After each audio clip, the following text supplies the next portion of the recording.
Hi, and welcome to this workshop on healthy holiday boundaries.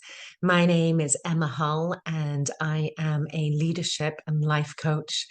I'm also a yoga teacher and a Reiki healer. And my purpose here on this earth at this time is to support you in having the unshakable self-confidence so that you can show up as a leader in your personal and your professional life. And spoiler alert, before we get too far into this workshop, I just want to say, although this one is for the holidays, these tips work year round. So keep this recording, keep your worksheet, and know that you can access these resources any time of year to deal with triggering situations. So what we're going to do is you will need to have something to write with. So whether it's just some paper or a journal, and we're going to help you work through some situations and come up with a plan and a strategy to deal with real life situations that you're anticipating that are going to stress you out so that you can handle them calmly, just a little speed bump, and not get stressed out and not let it ruin your day. Sound good? So before we get into that exercise, I want you to know that it is completely normal to get triggered by situations, and especially around this time of the year, around the holidays. There's so much added stress in many ways. So don't feel that you are in any way wrong or that there's anything wrong with you, that you're broken. Having situations that stress you out, that trigger you, is completely normal. And what's great is that you can learn to manage them. So what I'd like you to do is have a think about what are some of the situations that you're anticipating coming up over the next few weeks and that you expect to trigger you, that maybe there's something that you're dreading and you're like, oh my goodness, this is going to happen, and then I'm going to get angry, and then they're going to get angry, and then we're going to end up not talking to each other for 6 months. Those kind of things. Also, just like, why are you dreading the Christmas party? Like, what is it about the work Christmas party that you're not looking forward to? So think about the different things that you're stressed out about. I've got an example that I'm going to use as we work through the workshop. So for me, the example I'm using is people pushing alcohol on me when I am not drinking. So I know that that is triggering for me. And I'm going to work through this exercise as well, because it's always great to take that opportunity to do that. So I'll give you a few minutes, write down a list of all the things that might trigger you over the next little while.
give you a moment to finish up the thought that you're on right now. Know that you can always come back to this exercise and add to this list. So just finish up whichever item you're thinking of right now.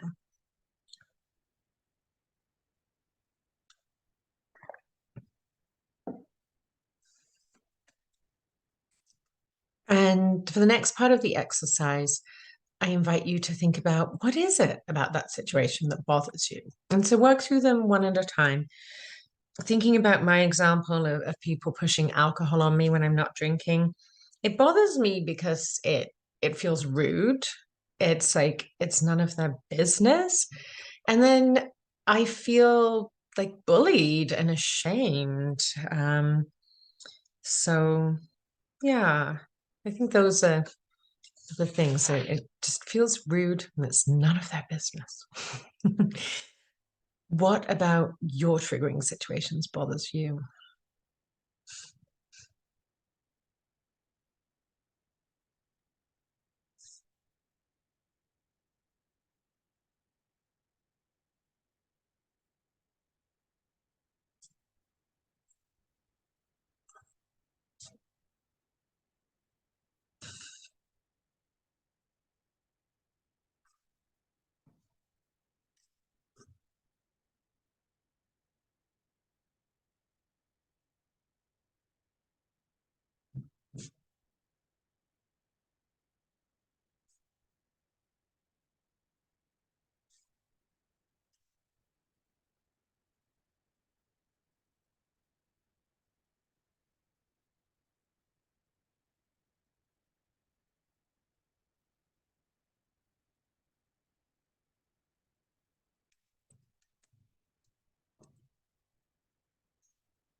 Give you a moment to finish up those thoughts.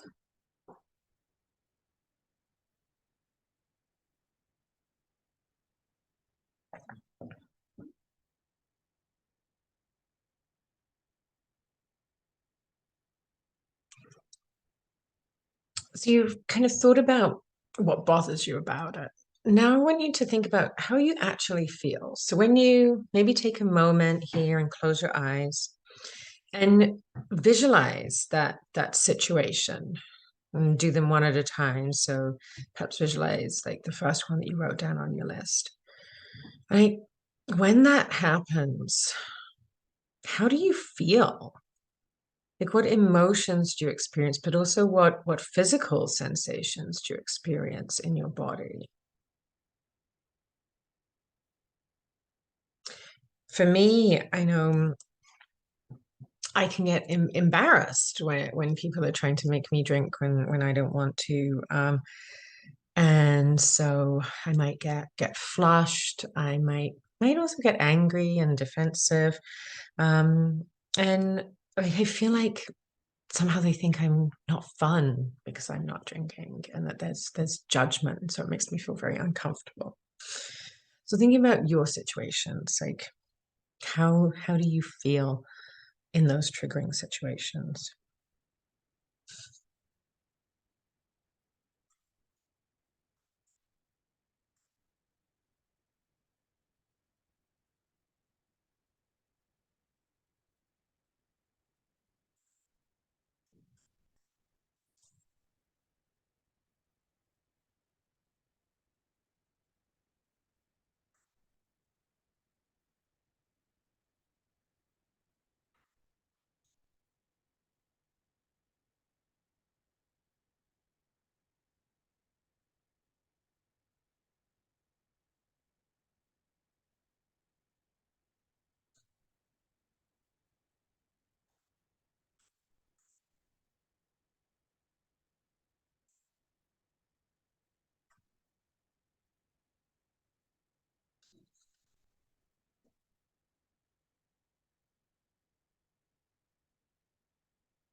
right, finishing up that thought.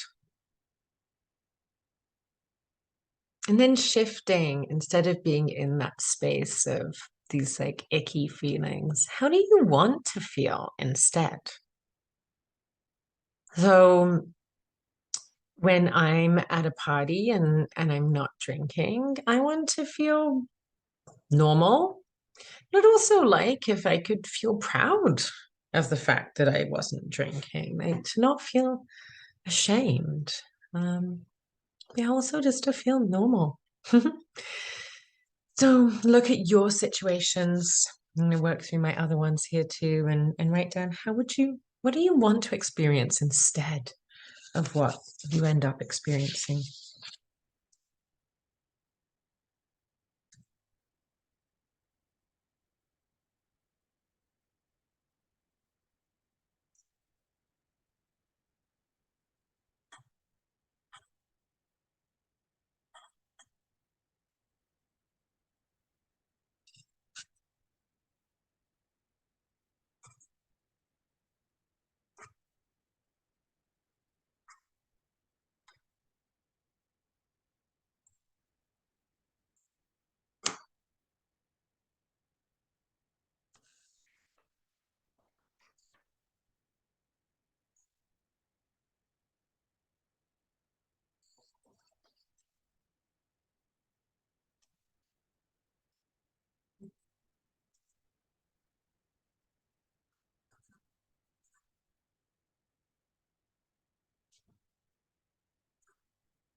Finishing up your notes on how you want to feel instead.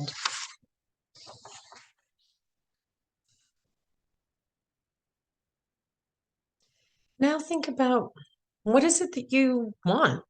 What are your boundaries for this situation? So for me, what I want is that I only drink alcohol when I want to, that I'm only going to drink as much as I agree to allow myself. So, um, thinking about whatever the question is, whatever that frustration triggering situation is, what is it that you actually want in that situation? And write some notes down about how you want that to play out.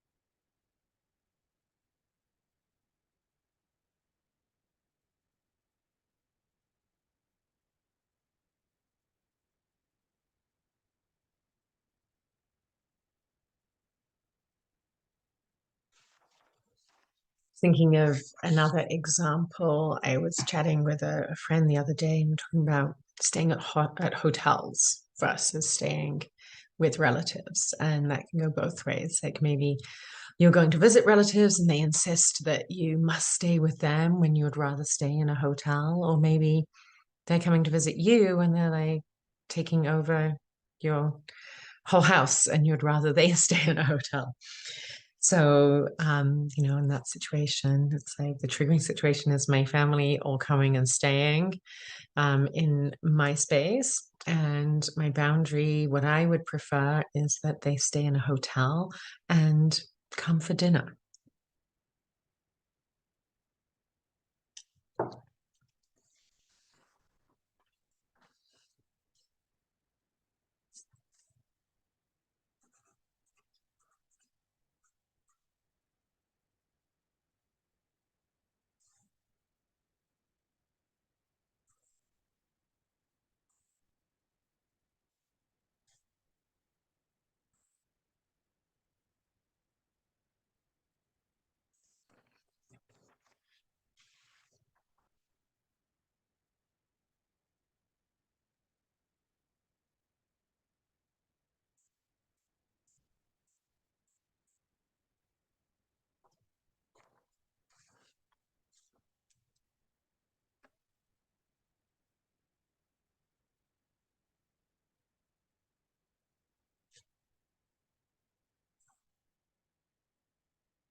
Why do these boundaries matter to you?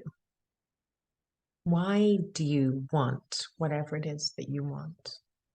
So for me, booze gives me pimples. So I don't want pimples. Therefore, I don't want to drink booze. And I also don't like missing out on memories because I was drunk. Um, and I want to control my relationship with alcohol. So those are reasons why it's important to me.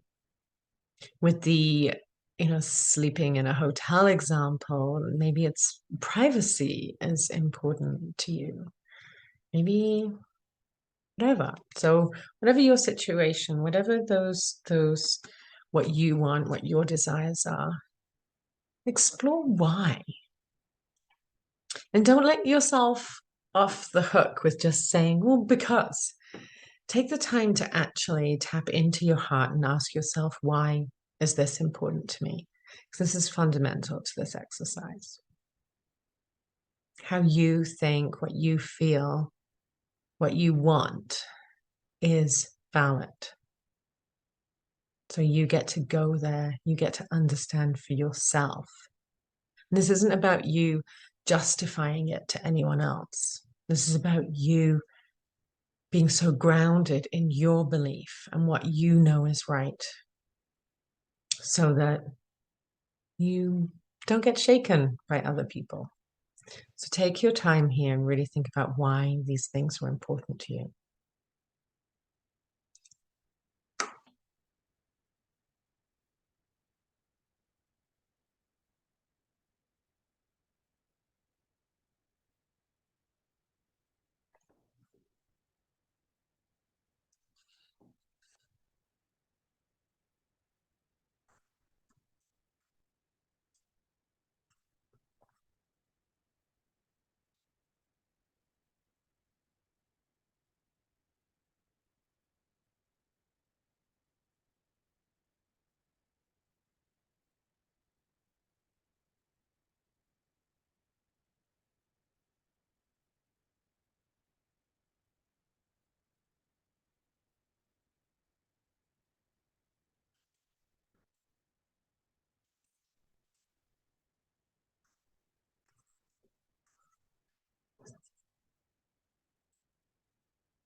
I'll give you a moment to finish up those thoughts, and then we'll move on to the final part of putting this all together.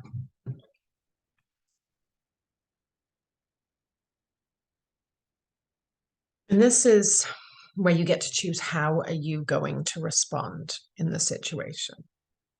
And the key here is that with having done all of this preparation, having looked at why this is important to you, why it bothers you, what you would like to happen instead, then you get to control that. You get to take ownership of that. You get to make that happen. So in my example, I'm not drinking. Someone's trying to make me have like, go on, let me get you a drink. So I can either say, no, thank you, or I can say, yes, please, I'd love a sparkling water with a slice of lime. No explanation, no guilt, no space for negotiation, calmly and simply stating my facts. And because I've reminded myself of my reasons, like I did my prep before I went out. And I had this experience recently. I went to a dinner and I was anticipating that this might happen. So I was like, I'm going to have one glass of champagne and the rest I'm just going to drink water, and reminding myself that I don't want pimples. I don't want to not remember the conversations that I had. And as it turned out, that didn't arise. There was bottles of wine on the table, but no one tried to encourage me to have any. I was offered, would you like a glass of wine? I said, no, thank you. Nothing was made of it. So that was great. But because I'd done my preparation, I already knew what my limits were and why it was important to me. I didn't have the anxiety going into the situation, and I already had my answer prepared, and I knew exactly how to deal with it. Obviously, everyone has different situations, and you may be thinking, yeah, sure, well, that sounds really simple, Emma. Yes, I did choose a fairly simple example, but I promise you, this system, this process works in all kinds of different situations. I use it with my clients, I teach it to my clients, and they use it in so many different situations, in relationships, with getting into romantic relationships and then deciding that you don't want to be involved with that person anymore and politely declining and saying, you know what, thanks, it's been fun, no thanks, to work situations, to parent situations. So genuinely, this process does work. So give yourself some time here, take a breath, and think about how are you going to respond? Having thought about what the situation is, what bothers you about it, and what you want instead, what is the simplest response that you can give? They're not your judge and jury. You don't have to explain yourself. You do have a responsibility to yourself, quite frankly, to be calm and polite, because the whole point of this workshop is that you're avoiding stress. So don't create stress by making a drama out of it. So, with that ownership, with knowing that you want to respond calmly, how are you going to respond to this triggering situation? So I'll give you a few minutes to think about that, and then I'll also talk about some other examples to give you some ideas.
So some of the possible, and you've got to feel into this for you, because depending on who it is, like how involved the relationship is, but it really is about practicing not explaining yourself. So in those, like, your relationship, for example, perhaps with your mom, you may get into feeling like, if you're saying like, no, I can't come over for Christmas dinner, that you feel that you need to explain all these reasons and just get into all this drama. So instead, how powerful is it just to say, that's really kind of you, but no, thank you. That's it. And, for someone coming to visit that's kind of inviting themselves to your place, you could say, we'd love to see you. I really recommend the Grand. It's a great hotel. And then come over at 11 and we can have presents and a meal, and then you can head back to the hotel at 4. Stating what your expectations are. It's up to them, then what they do with that. Again, if you're going to visit some relatives and they've offered to put an inflatable bed in their garage for you and you'd rather stay in a hotel, and say, we'd love to come and visit. Which hotel do you recommend? And if they say blah, blah, blah, we're going to stay in a hotel. Is there one that you would recommend? And if they don't have one to recommend, say, fine, we'll just go on Expedia, Airbnb, whatever. You don't need to tell them why. You don't need to explain. You don't need to tell them you have a bad back and this and that. And just, we're going to stay in a hotel. Thinking about unsolicited gifts, and then you feel someone gives you a Christmas present and then you feel like you have to give them a present back. They chose to give you a present. So how about you just say, thank you. Thank you is really powerful. You can use it in so many situations, actually. Just saying, thank you. That's it. Thank you. So the key here with this process is to plan ahead. Think about the situations that may trigger you and think about why it is that they trigger you. So you can get inside your head a little bit and understand what it is. What is it that actually bothers you? And then thinking about, well, what would you prefer to happen instead? And then understanding that bit about, like, why is that important to you? Like, why is that a boundary for you? And then practicing, like planning your response and practice it. Go look in the mirror and practice saying it and understanding, like getting used to actually speaking the words out loud. And maybe you can role play it with someone as well. In the moment, remind yourself of your reasons of why this is important to you, why this matters, so that you don't give in too easily, because your reasons, your feelings, your thoughts are so valid. So you get to choose to uphold them. And it is also entirely possible that in the moment you're like, you know what? I didn't think I was going to have fun. I was planning to leave this party after an hour. But actually, I'm going to stay for another half an hour. You're allowed to check in with yourself and change your mind as well, but check in against what your reasons were for your original decision and what you want. And then remember that your whole goal here is to avoid stress. So don't be stressed, be calm, be loving, be polite, but don't justify and explain yourself. And like I said, you can use these tips any time of year, so don't just save them for the holidays. And start out with like things that just are a little bit triggering, and practice using it on them, so that then you can build that muscle, so that then when you have those big triggering things, then it's easier to do and you're more practiced in it. Um, oh, and so just checking my notes there. Most important of all, celebrate. So each time you've taken that moment to uphold your boundaries, I don't know if you can hear my dog is drinking really loudly. Um, when you have upheld your boundaries, celebrate, acknowledge yourself. Like maybe not like right in the moment, don't be like, yes, because that might kind of break the energy. But later on, take a moment to be like, wow, I was so proud of myself that I upheld my boundary. And maybe just reflect back on like how that felt and what you might do differently moving forward. But celebrating and acknowledging yourself is so important. And so I want to acknowledge you for taking the time to go through this exercise and to learn more about how you can uphold your boundaries, because boundaries really are a key to showing up confidently in so many different situations. And so if you're interested in learning about how you can apply healthy boundaries in all areas of your life and show up as that confident leader, please reach out. I do work with coaching clients one-on-one and really specialize in that. So if you are ready to level up and increase your confidence, send me a message at emma@lifeuntethered.com and let's talk about working together. Thank you so much. Take care.